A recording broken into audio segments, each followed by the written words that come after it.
who exactly is going to use it? So it seems big banks, like a bank, Chase wants to deal with a bank in London to move pounds and dollars around. No need for XRapid.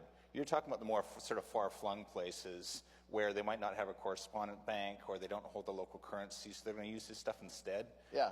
So give me a specific example of who's going to use it.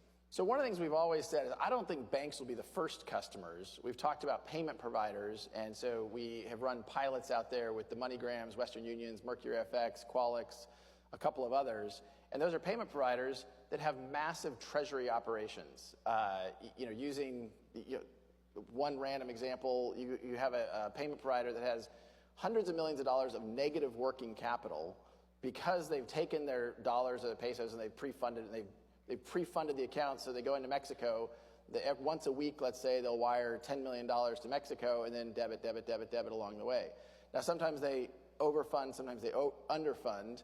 The ability to have real-time liquidity is transformational. The global pre-funded, what are called Nostra-Vostra relationships, it represents something on the order of magnitude $10 trillion.